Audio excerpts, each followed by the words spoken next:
את זה שאני אוכל לקרוא. שאני אוכל להסתכל למטה ולקרוא. זה בסדר. כן? כן.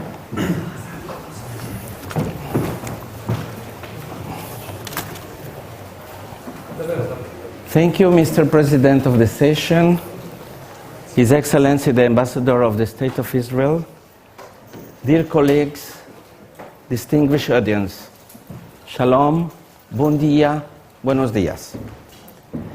The use of the term Sepharad is so widespread and extensive that we tend to take its original meaning for granted. Often, it is used for Spain, a term which postdates 1492, the name of the political entity that emerged out of the union of the crowns of Castile and Aragon, to which Muslim Granada conquered in 1492 and the Kingdom of Navarre, annexed in 1512, were subsequently added. Did Sepharad include Portugal, which except for a brief period from 1580s to 1640, remained an independent country? Did the political union of the Kingdom of Aragon and the County of Catalonia from 1137, or the joint reign of Isabel and Fernando over Castile and the Crown of Aragon lead to the formation of a Jewry distinct from the Jewish communities beyond the borders? Clearly, these late political developments could not have shaped the character of Sephardi Jewry. Nor can they explain the term Sepharad, which existed before these events. So, what is Sepharad? And what is Sephardi Jewry? The convenience of the term Sepharad to denote Iberian Jewry as a cultural and religious legacy with medieval world Jewry could be obviously seen if we pay attention to three common and shared components. These components, which in spite of their different political affiliation, afforded the Iberian Jews one cultural heritage. They have had a familiar past, a common present, and share a diasporic future. The sociocultural use of the term Sepharad in Spain goes back to the period coinciding with the emergence of Muslim Spain, or Al-Andalus. The biblical term was used in Babylon during the Gaonic period and elsewhere in the Mediterranean basin. Yonah ibn Jannah used the word Sepharad to refer to Muslim Spain, while Maimonides often mentions Sepharad with Shinar and the Maghreb, that is Morocco.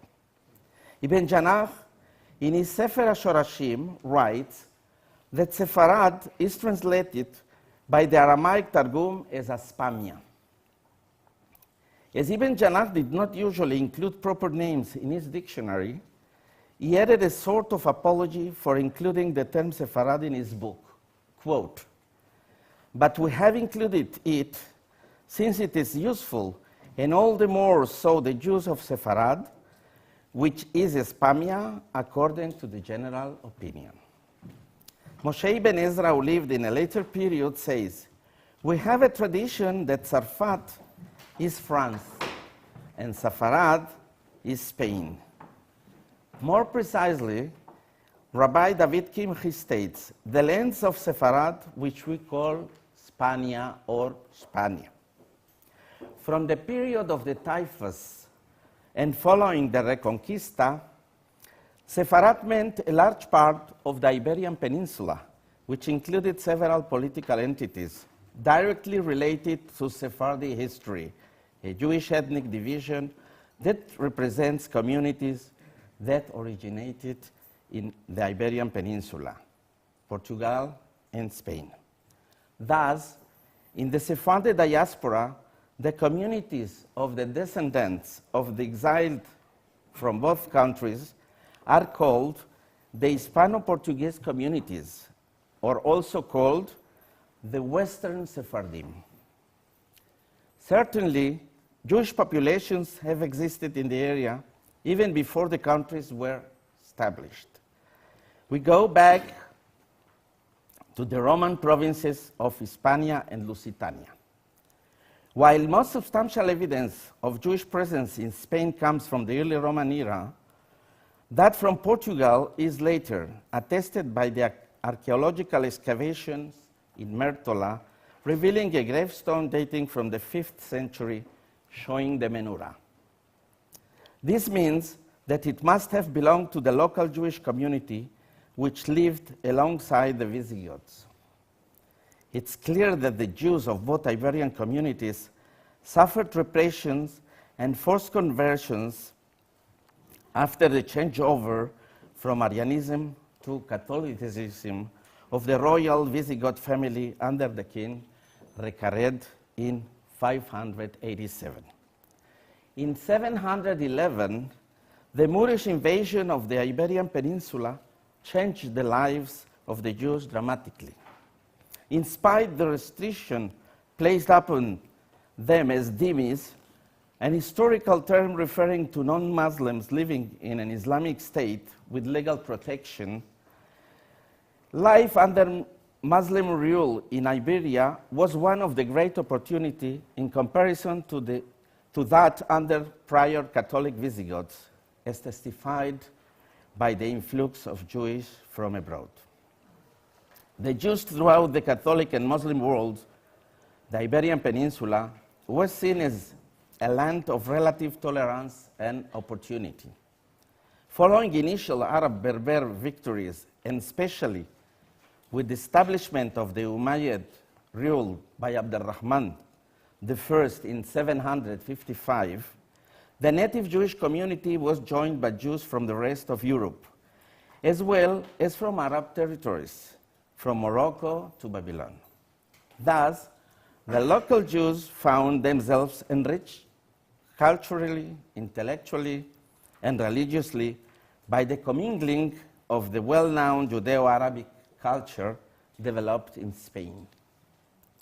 In most fields, Spanish Jewry promoted branches of learning initiated early, particularly in the East, achieving excellence during the 2 centuries following the leadership of Hasdai ben Shafrut in the middle of the 10th century. It is due to this relatively long duration that the fusion of Greco-Arabic civilization and Hebrew culture on Iberian soil achieved a claim rarely surpassed. In Talmud and Bible, Hebrew grammar and lexicography, philosophy and poetry, Iberian Jewry produced great masterpieces, and the foundations that were laid in some fields remain sound until this very day.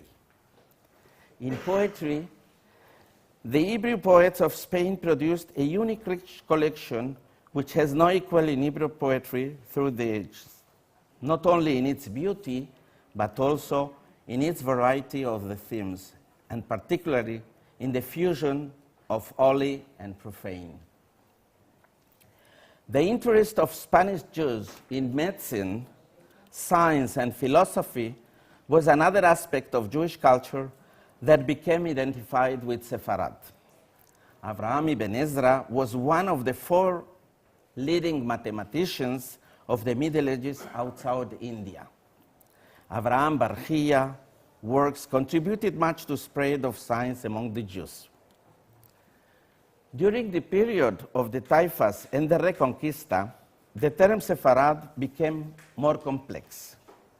Muslim Spain, in its political fragments, was gradually losing ground to the emerging Hispanic kingdoms of Christian Spain. More and more, the Jews of the Hispanic kingdoms and principalities were introduced to the Judeo-Arabic culture and literature of Al-Andalus. The early migrations of Jews from north to south, however, were eventually reversed as the conditions in the south deteriorated. Although some of the Jewish migrants from the south complained about the primitive conditions and the low level of culture prevailing in the north, in retrospect, we know that the treasures of Andalusian Jewry were to be preserved in the Christian North. Furthermore, what came to be identified as Sepharad was essentially the meeting of the Judeo-Arabic culture of Al-Andalus with the Roman civilization, which was then in its embryonic form, and it includes the geopolitical spaces later called Spain and Portugal. With the Almoravid occupation, and especially with the Almohadic invasion in the middle of the 12th century, Sepharad became more identified with Christian Spain. The Arabic component, however, remained an integral part of the term. The Almohads destroyed Jewish Al-Andalus. The vast majority of the Jewish refugees from Muslim Spain found a haven in the Christian north, particularly in Castile. These refugees joined other Jews who had lived under Christian rule for a generation or so, and had preserved faithfully the Judeo-Arabic tradition of Muslim Spain. Such a refugee was Avraham ibn Daud, who tells us at the end of his Sefer HaKabbalah, book of tradition, how Jewish refugees from the Almohadic South settled under the leadership of Rabbi Yehuda Nasi ben Ezra. According to Ibn Daud, these refugees were the cream of the Jewish people, the descendants of Jewish Granada, whose origins go back to the aristocracy of Jerusalem from the tribes of Judah and Benjamin. Other Andalusian Jews found refuge elsewhere in Muslim or Christian lands. Maimonides' family settled eventually in Egypt, while the Kimchi and Ibn Tibon families settled in Provence. Maimonides is too great a figure for the scope of this lecture, where we want to focus mainly on Portuguese Jewry to provide a general framework for our entire conference. But a word should be said about the Tibonites, who brought about a revolution in the cultural and religious life of Provençal Jewry. The Tibon family brought the traditions of Sepharad from Al-Andalus, which they perpetuated in Provence. Meanwhile, in Castile, and to a lesser extent in the Crown of Aragon, Jews took an active part in the translation of the Greco-Arabic masterpieces into Castilian. A large part of the scientific, medical, philosophical, and theological treatises were translated into Castilian by Jews whose expertise in Arabic and familiarity with the subject matter must have been impressive. Although Hebrew was widely used for halachic, liturgical, and literary purposes, some religious and judicial works were produced in Arabic as late as the 14th century. There is no need to repeat the well-known fact that due to their knowledge of Arabic, Latin, and Provençal, and Romance, besides our other qualities, Jews were employed as interpreters and diplomats in both the crowns of Castile and Aragon, and later in Portugal. While the Judeo-Arabic tradition was becoming gradually a Judeo-Arabic Romance culture, Sepharad was in the process of conquering Provence. I am not referring to the Catalan rule and political involvement in parts of Provence, but to the penetration of Hispano-Jewish influence referred to at the beginnings of this lecture into Judeo-Spanish society. Are you looking for, give me some water? Okay.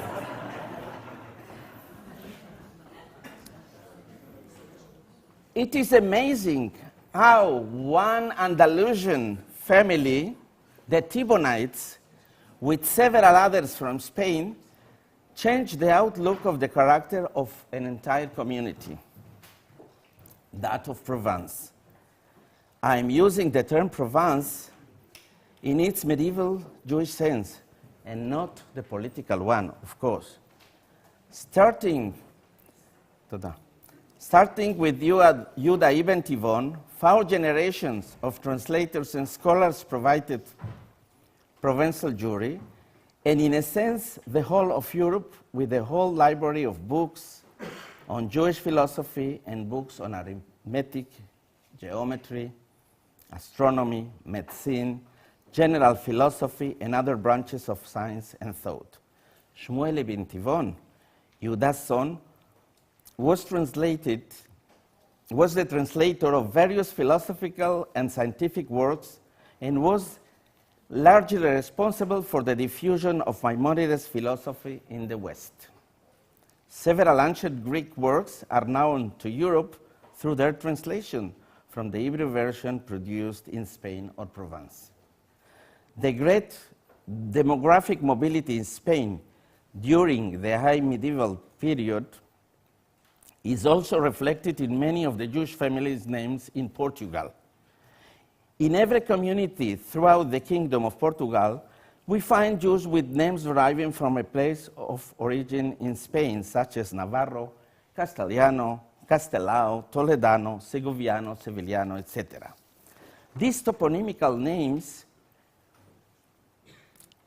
surnames, kept the original family names and their geographical origin. Some of them survived centuries after the forced baptism of the Jews by King Manuel I in 1497. Yehuda, a member of one of these migrant families, the Aben Menir family, was the Rabbi Mor, rabbi of the Jews of Portugal, chief rabbi, of course, and the King Fernando's treasuries, and one of his counselors. He was not the only Jew born in the Kingdom of Navarre who was important in Portugal. The Navarro family came to this kingdom in the final years of the 13th century under the government of King Dinis. The family lived in Lisbon and in its suburbs, where they have many lands and cultures.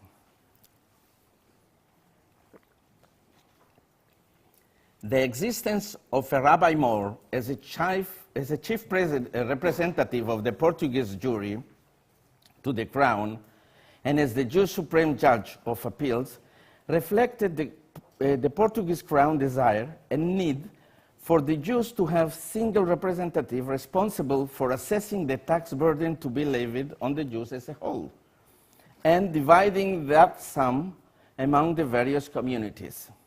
He was also to act as the spokesman of the Portuguese Jewry. Those same functions were later fulfilled in Castile by the Rab de la Corte, and in the future Sephardi diaspora by the chief Sephardi rabbi, the Chacham Bashi in the Ottoman Empire, or in the Rishon LeZion, the spiritual leader of the Sephardi community in the land of Israel from the mid of the 17th century to this day.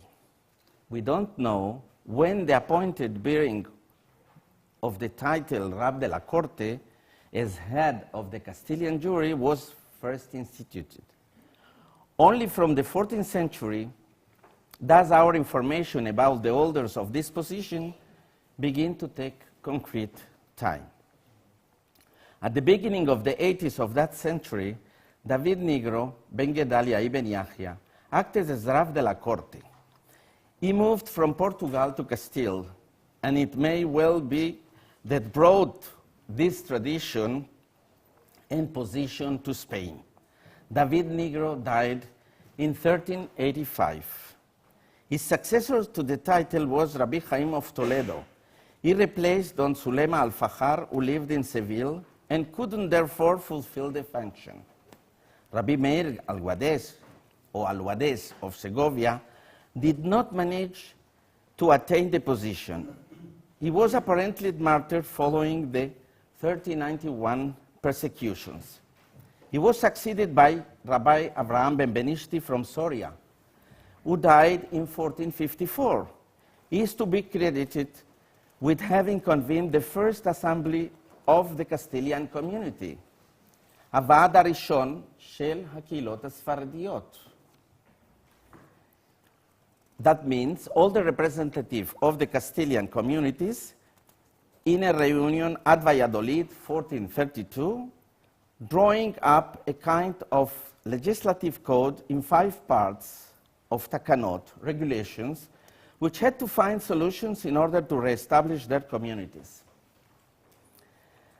These were later applied in the Sephardi diaspora and are well known by the name of takanot המגורשים, the expelled regulations.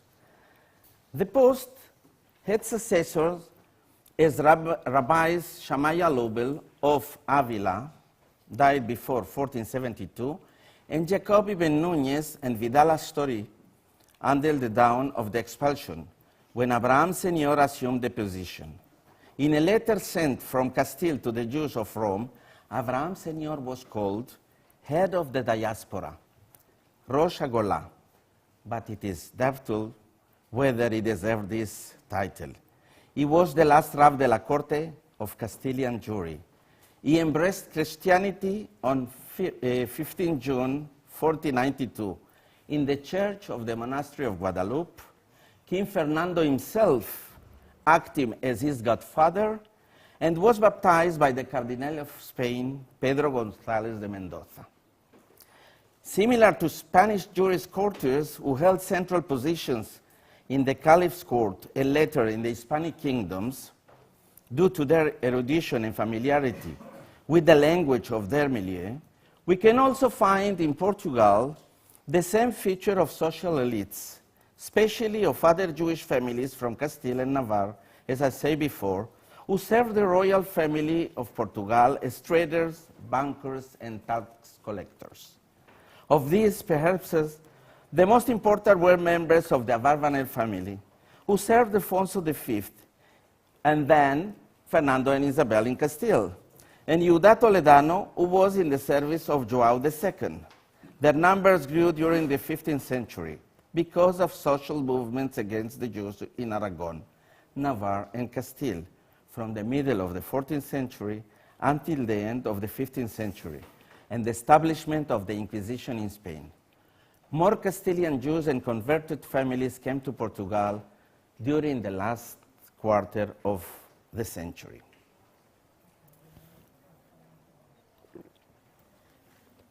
In Portugal, there was an age of peaceful coexistence that began from the foundation of the Kingdom of Portugal in the 12th century to King Joao II in the 15th century, with important areas of activity in which educated Jews worked. Among these was the art of manuscript, which was quickly transformed into the Hebrew press, mainly producing holy books, but also studies on grammar and philosophy, as in Castile. In the so-called age of scientific discovery, 14th to 15th centuries, the age of the discoveries, in which Jewish mathematicians, cosmographers, and physicians made their contribution to development of the world culture as their Sephardi brothers in Spain.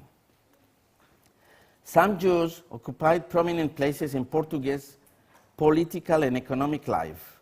For example, the above-mentioned Isaac Abarbanel, who was the treasurer of King Alfonso V of Portugal. Many others had an active role in Portuguese culture, and they kept their reputation as diplomats and merchants, or rabbis, theologians, jurists, and Sephardi Jewish writers as Rabbi Yosef Caro and Rabbi Abraham Zacuto. That they also came to Castile, to Portugal, but then they became more famous. The Spanish Inquisition and the expulsion decrees of 1492 and the forced conversion in Portugal in 1497 and the creation of the Portuguese Inquisition in 1536 led to the exile of the Sephardi Jewry, which spread throughout the world. However, over generations, the Sephardic exiles kept Castilian or Portuguese as their native language, using it for everyday dealings in their religious services, for translations of the Bible, and their business and socio-religious meetings in their Spanish and Portuguese nogas, or reading the marvelous poems of Portuguese poets as João Pinto Delgado, Antonio Henriques Gomes, and Miguel de Barrios, among others. To conclude, culturally, Sepharad is not only Spain. Catalonia is no more Sephardi than Portugal. Sepharad is a name for a brand of Judaism that emerges as a result of the fusions of Jewish tradition with elements of Greco-Arabic civilization and elements from Romance culture brought by the Reconquista. Sepharad is cultural and religious more than geographical and political.